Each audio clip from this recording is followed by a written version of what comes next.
vamos a tratar acerca del sacramento de la Eucaristía. Es el sacramento central de nuestra fe.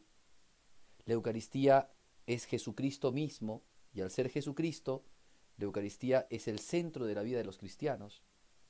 No hay cosa más grande, más elevada, más central, más esencial en la vida de los cristianos que Jesucristo, y Jesucristo es la Eucaristía. Todos los sacramentos nos conducen, nos dan la gracia para acercarnos a Jesucristo. El sacramento de la Eucaristía no solamente nos acerca a Jesucristo, sino que es Jesucristo mismo el que se acerca a nosotros.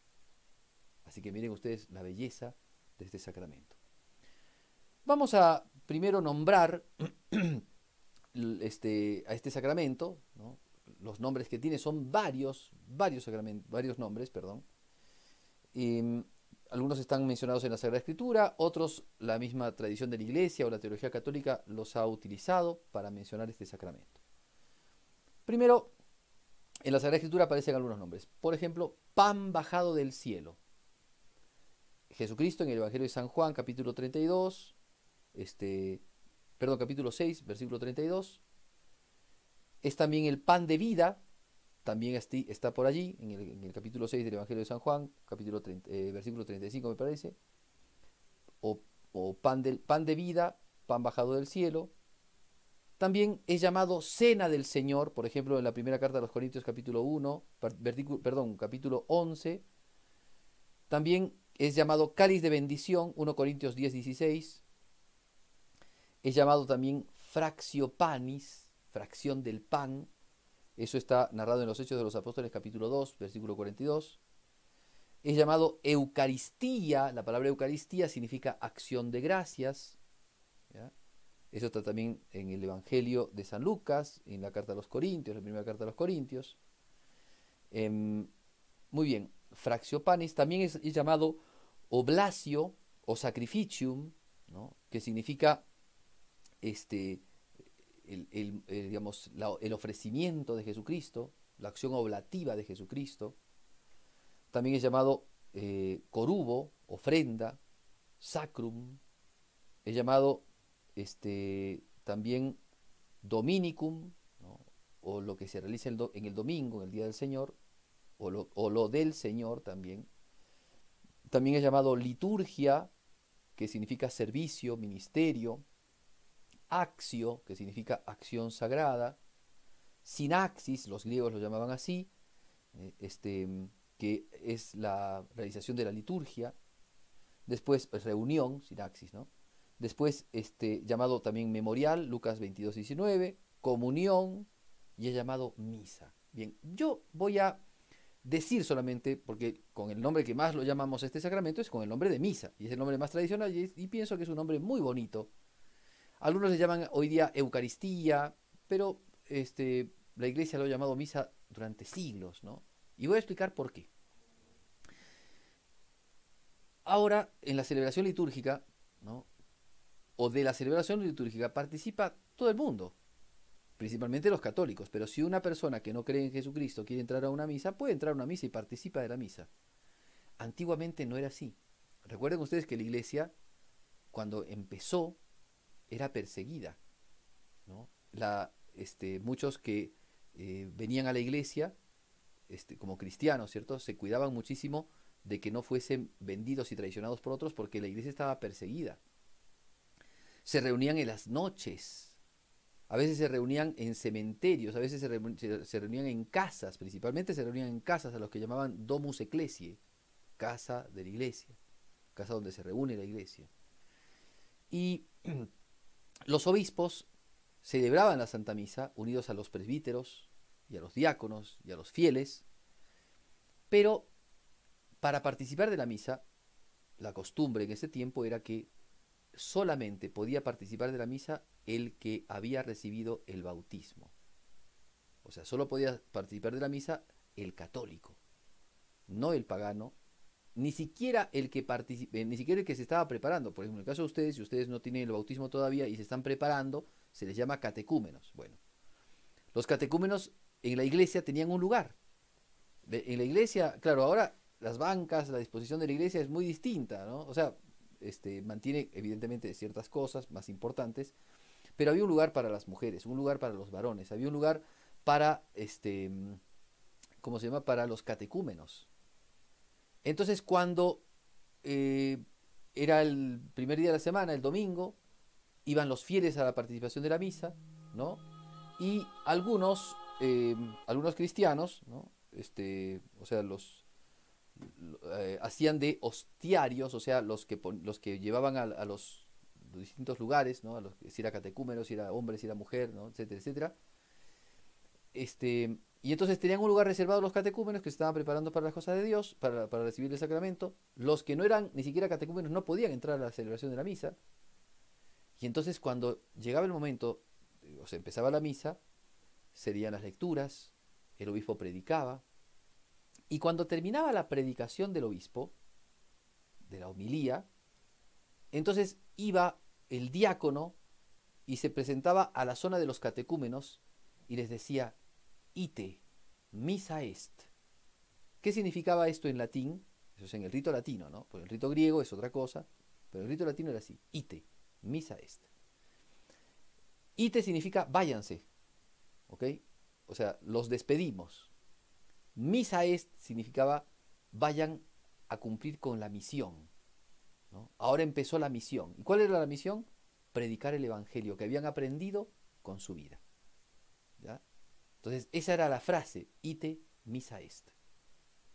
Y esto se decía, como decíamos, después de la predicación del evangelio, de la predicación de la homilía, perdón, ¿no? Después del evangelio, la predicación de la homilía. Posteriormente, como la gente, claro, no entendía mucho el latín, ¿no? El latín siempre ha sido un idioma culto. En el tiempo de los romanos lo hablaron, pero no hablaban todos. Acuérdense que lo hablaban el griego principalmente, también en Occidente. Después hablaban sus lenguas,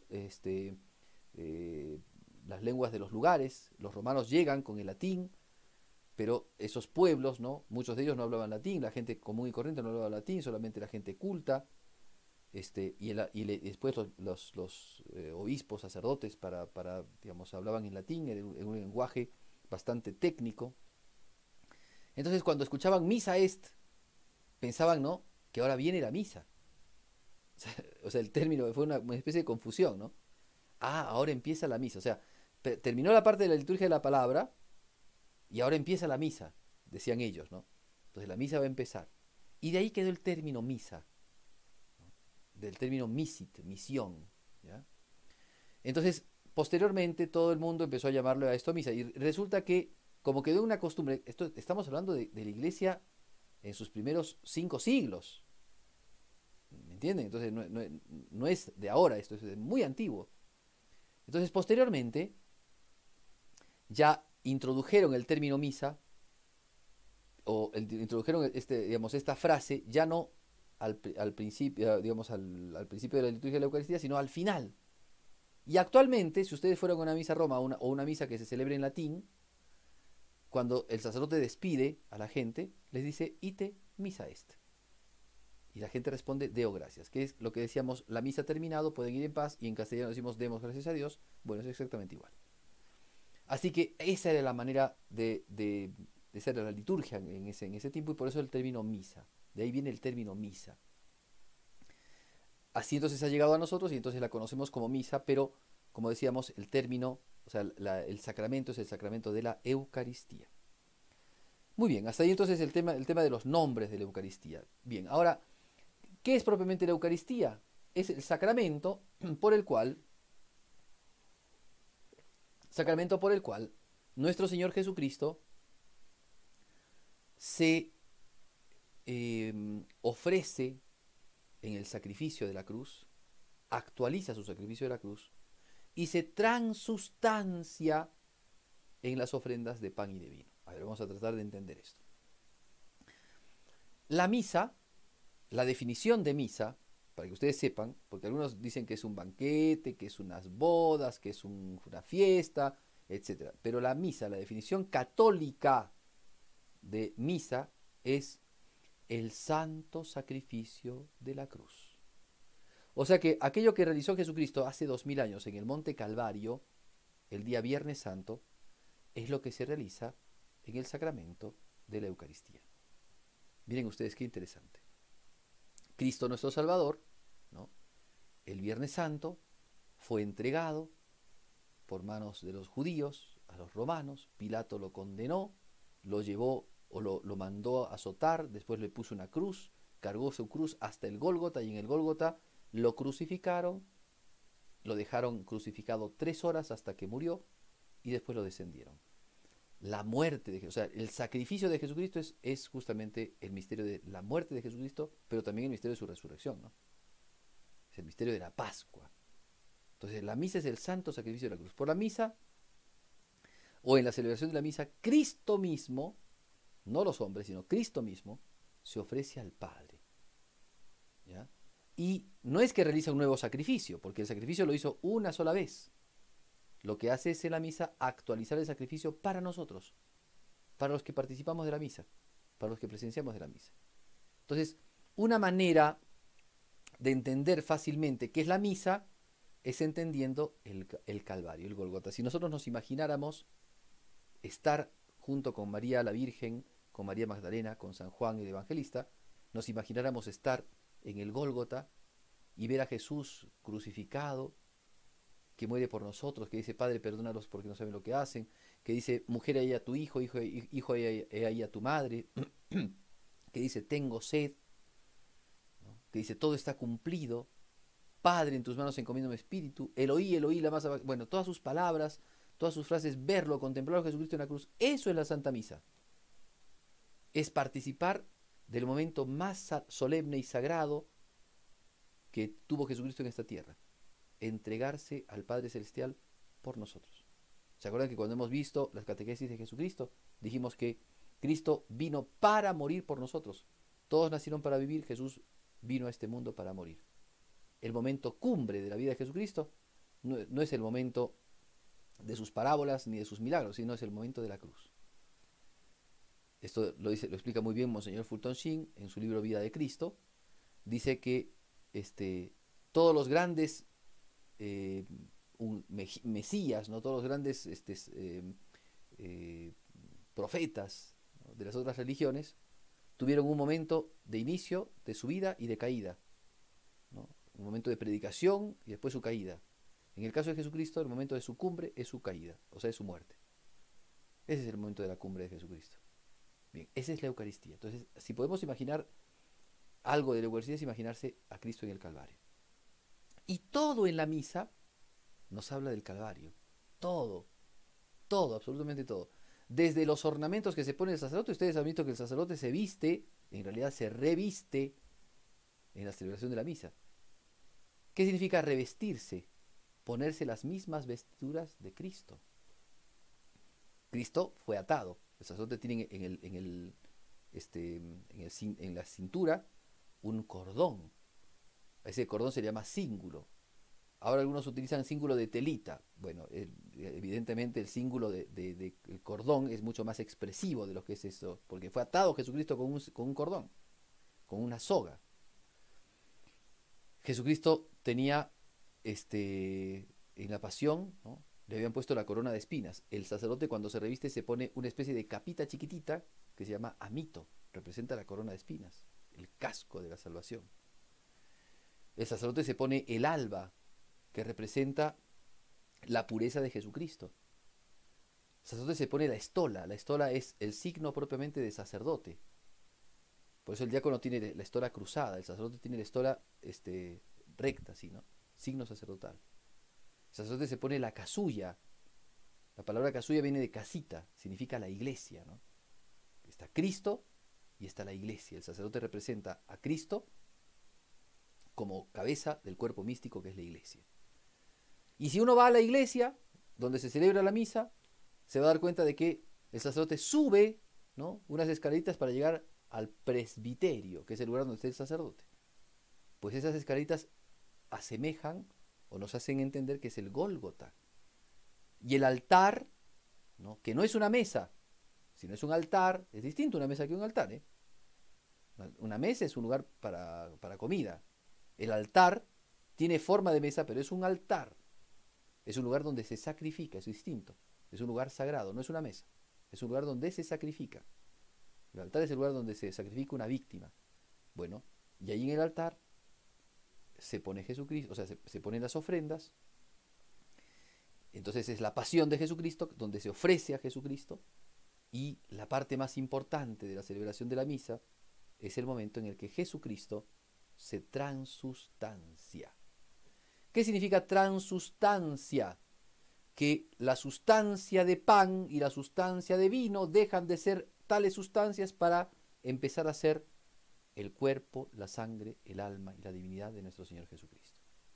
O sea que en la Eucaristía se encuentra de manera verdadera, real, pero sacramentalmente, porque no vemos los ojitos de Jesús, no vemos el cuerpo de Jesús, no lo vemos porque no está con presencia física, presencia de corporeidad, sino que está en presencia sacramental como signo.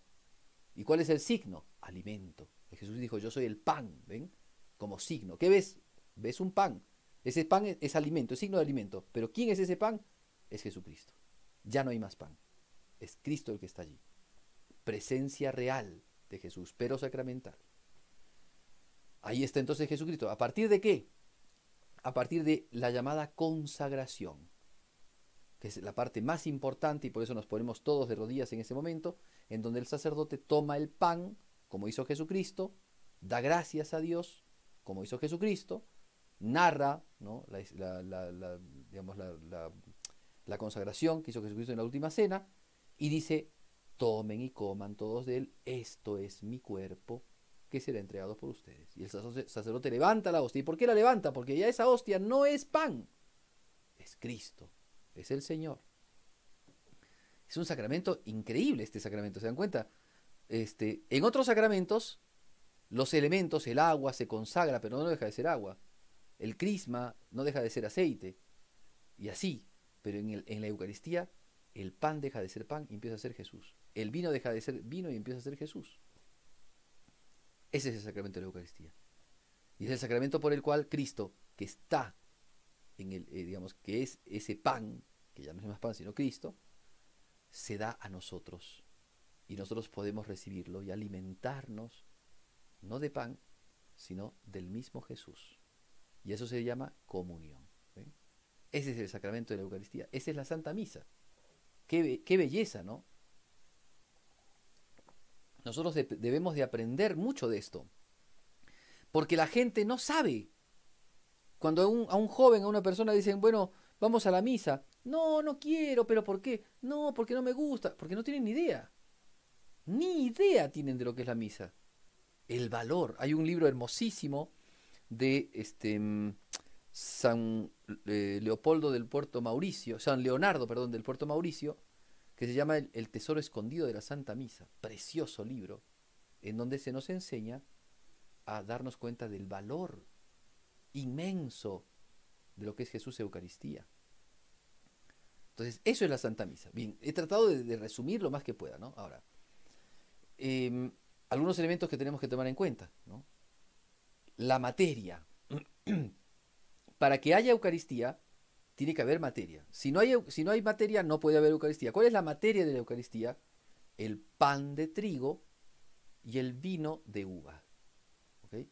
Por tanto, un pan de harina, no sé, de harina de maíz, de harina de chuño o de lo que sea, eso no sería pan de trigo y por tanto no sería materia apta para la consagración, no se consagraría. Y el vino tiene que ser vino de uva. Si el vino es vino de manzana o vino de durazno o vino, ¿no?, o cosas así, no se consagra porque no es vino. Tiene que ser vino de uva y pan de trigo. Esa es la materia propia del sacramento de la Eucaristía. Junto a esa materia está la fórmula o la forma, ¿no? Y la fórmula es la consagración. El sacerdote utiliza las palabras de Jesucristo, lo que dice en la última cena. La narración de la última cena está en los 3 evangelios sinópticos, ¿no?, Mateo, Marcos y Lucas, y también está narrada en el libro, en la primera carta a los Corintios, capítulo 11, ¿no?, de San Pablo. San Pablo, inclusive cuando comenta esto es muy interesante, ¿eh? Dice, lo que yo he recibido eso os transmito, que Jesús la noche en que iba a ser entregado tomó pan. O sea, San Pablo, explicándole a la comunidad cristiana de Corinto lo que suelen hacer los cristianos comúnmente, les cuenta cómo es la consagración. ¿Qué es lo que hacían los cristianos de Corinto y los cristianos de todas las partes donde, o sea, donde habían cristianos y habían obispos y habían sacerdotes? Ahí se celebraba la misa. La misa es lo más antiguo, o sea, junto con el bautismo y los otros sacramentos, la misa siempre estuvo. No ha sido un invento. Cuando por ahí los hermanos protestantes dicen, no, ¿y dónde está la misa? Eso se lo inventó la iglesia, Jesucristo nunca hizo la misa. Oigan, la misa es lo que Jesús hizo en la última cena. Ahí instituyó el sacramento de la Eucaristía, ahí instituyó el sacramento del orden sagrado para que hayan hombres, los sacerdotes, los presbíteros, los obispos, que pudiesen consagrar, que pudiesen hacer ese sacramento, el sacramento eucarístico. Y es por eso la maravilla de la redención, eso es la Santa Misa. Por eso la misa tiene que estar presente siempre en nuestra vida. Esto que les digo no es solamente para que ustedes sepan, mira, la Eucaristía es esto, la Eucaristía es el otro, no, sino para que ustedes se den claramente cuenta que la misa es una parte esencial de la vida de todo católico. No podemos vivir sin misa. No podemos vivir sin Eucaristía. La Eucaristía es alimento. Miren, es Jesús que se da como signo de alimento. O sea, Jesús que se da bajo el signo del alimento, bajo el signo de pan. Por eso se les llama especies de pan y de vino. Pero ya no son pan y vino, sino que son Jesús. Y Jesús se da allí, en la Eucaristía, ¿ven? Por eso, precioso. ¿Cómo privarnos de esto, no? A mí me da mucha pena cuando católicos que son poco frecuentes en la Eucaristía, muchos por ignorancia, muchos por dejadez, dejan de recibir a Jesucristo 1 mes, 2 meses, 6 meses, 1 año, 5 años. Ustedes imagínense, si dejas de comer un tiempo, te debilitas, bajas tus defensas, te enfermas, te estás por morir. ¿Y el alma de ustedes creen que no se debilita si es que ustedes dejan de recibir la Eucaristía? Si ustedes son hijos de Dios y están caminando en este camino que es la vida cristiana y dejan de recibir la Eucaristía, ¿no creen que ustedes estarían siendo muy débiles? Estarían en una situación de, podríamos decir, inanición por la falta de Eucaristía. Por eso es importantísimo recibir la Eucaristía. No se olviden, eso es básico. Es el sacramento, es el sacramento del amor de Dios. Hay un canto, un himno muy bonito que dice, cantemos al amor de los amores.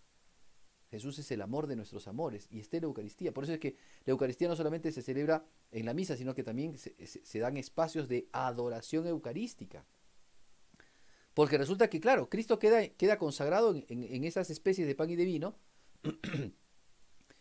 La especie de vino se consume en la Santa Misa, pero la especie de pan, o sea, las hostias, donde está la presencia real de Jesucristo, las guardan en una casita, ¿no?, que se llama sagrario. Y ese lugar es el lugar en la iglesia más sagrado.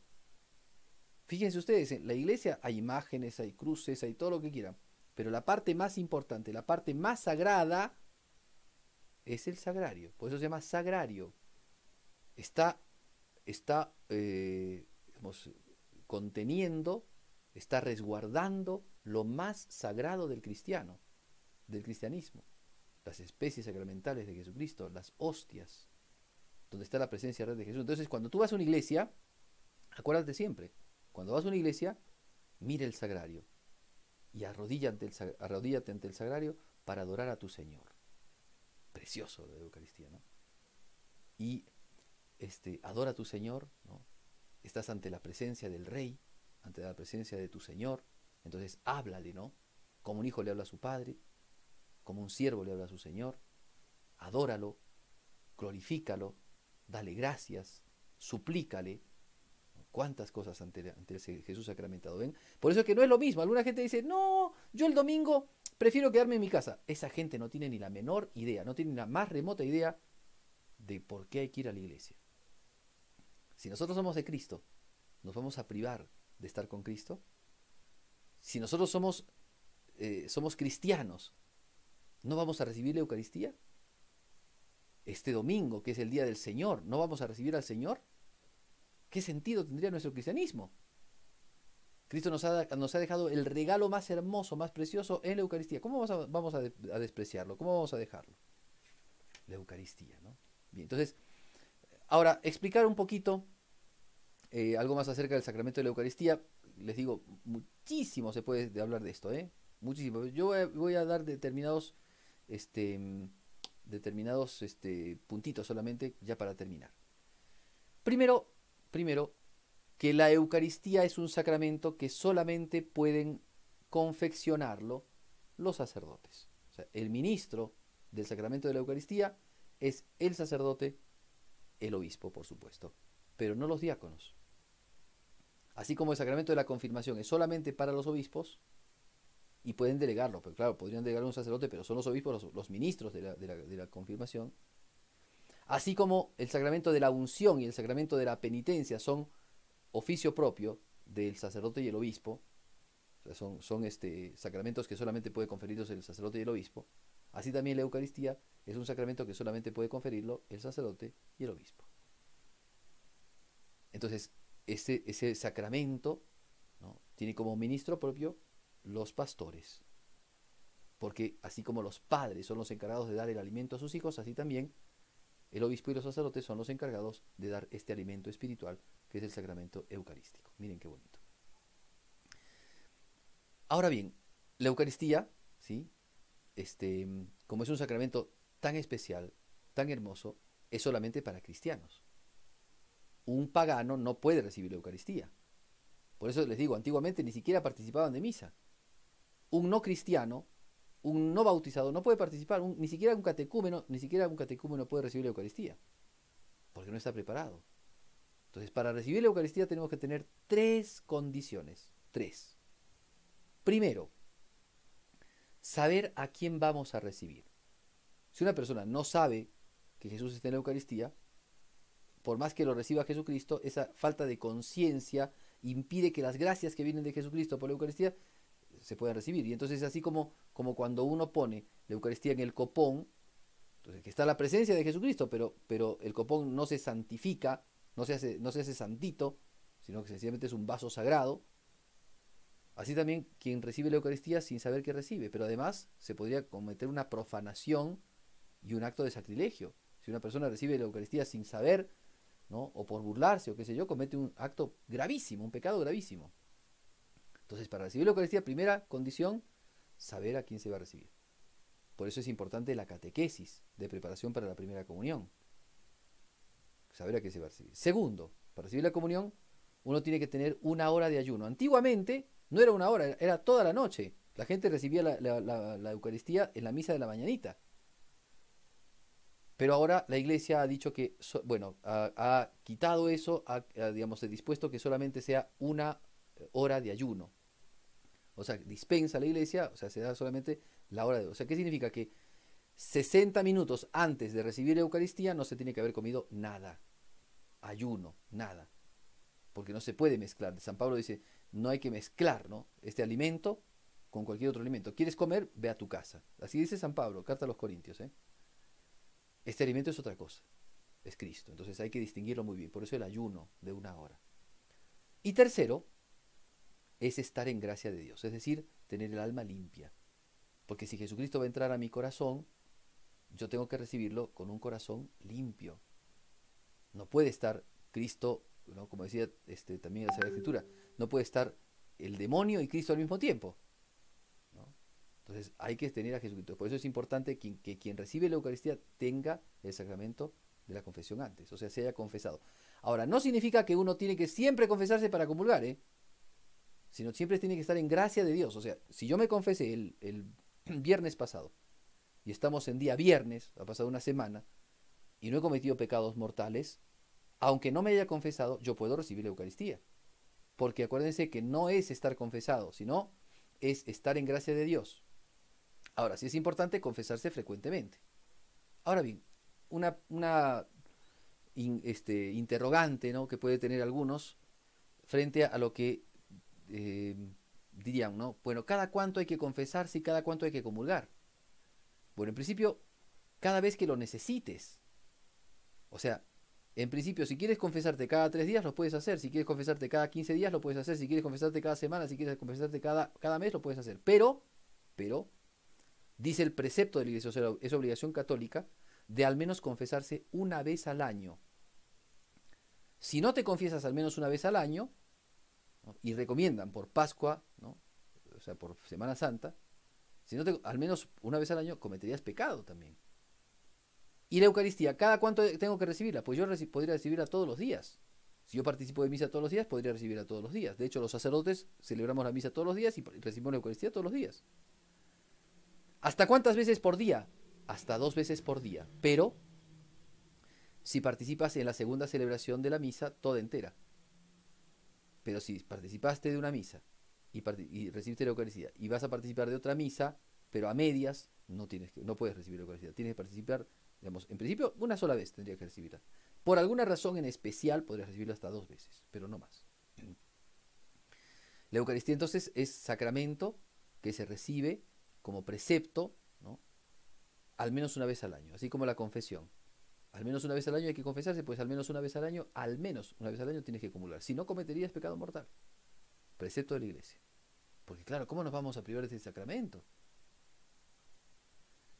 Muy bien, entonces, después, la participación de la misa dominical es también obligatoria.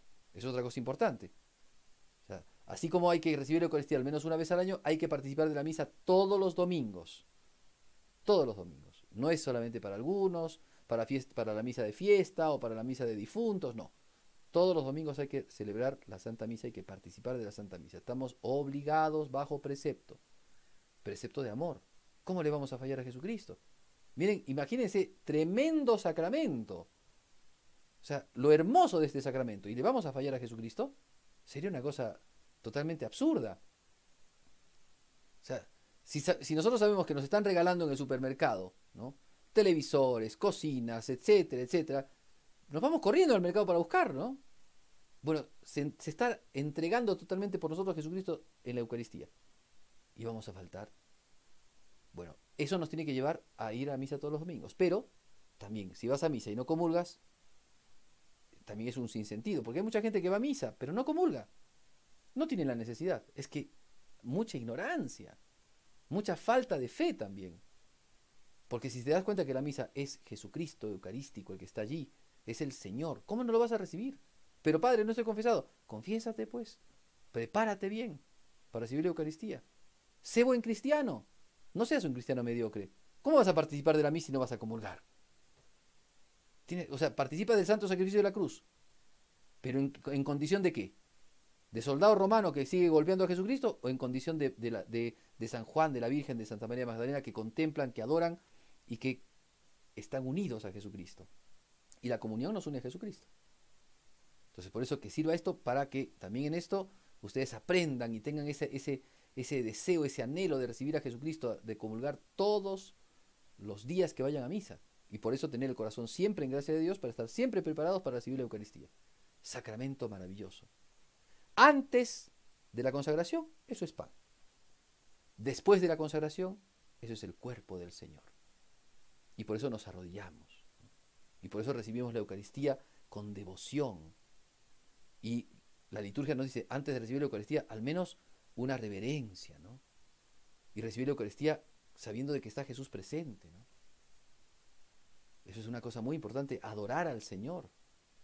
Y ya recibido, hacer acción de gracias, agradecer a Jesucristo tanto bien, tanta gracia que nos da al recibirlo en la Eucaristía. Bien, entonces que esto sirva, aconsejo, me gustaría muchísimo que lean el Catecismo de la Iglesia, en lo que habla de la Eucaristía, para que ustedes conozcan mucho más a profundidad, algunas otras cosas más que por ahí no les he indicado, por la escasez del tiempo que tenemos también para hacer estos videos. Hagan la tarea, tengan mucha atención en este video, porque se les va a preguntar cositas de él y se les va a pedir que ustedes terminen su trabajito para que pasen a la siguiente sesión. Conmigo entonces, hasta la próxima sesión. Muchas gracias.